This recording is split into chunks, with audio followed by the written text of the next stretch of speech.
Your Excellencies, ladies and gentlemen, and distinguished guests, I am honored to be here today. I stand before you not as an expert, but as a concerned citizen, one of the 400,000 people who marched in the streets of New York on Sunday, and the billions of others around the world who want to solve our climate crisis. As an actor, I pretend for a living. I play fictitious characters, often solving fictitious problems. I believe that mankind has looked at climate change in that same way, as if it were a fiction, as if pretending that climate change wasn't real would somehow make it go away. But I think we all know better than that now. Every week we're seeing new and undeniable climate events, evidence that accelerated climate change is here right now.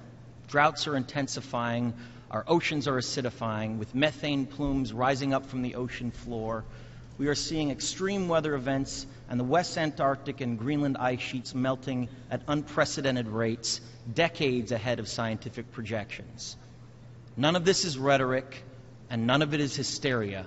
It is fact. The scientific community knows it, industry knows it, governments know it, even the United States military knows it. The chief of the U.S. Navy's Pacific Command, Admiral Samuel Locklear, recently said that climate change is our single greatest security threat.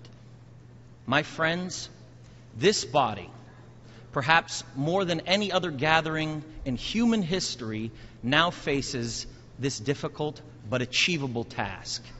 You can make history, or you will be vilified by it.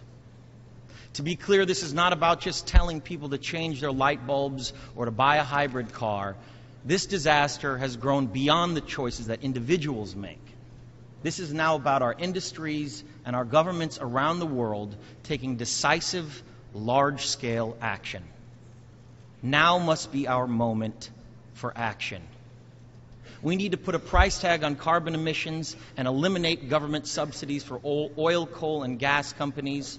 We need to end the free ride that industrial polluters have been given in the name of a free market economy.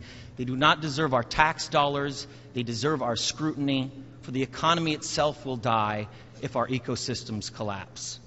The good news is that renewable energy is not only achievable, but good economic policy.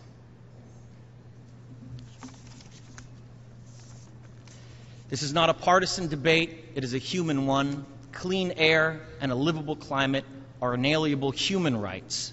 And solving this crisis is not a question of politics. It is a question of our own survival. This is the most urgent of times and the most urgent of messages. Honored delegates, leaders of the world, I pretend for a living, but you do not. The people made their voices heard on Sunday around the world, and the momentum will not stop. But now it is your turn. The time to answer humankind's greatest challenge is now. We beg of you to face it with courage and honesty. Thank you.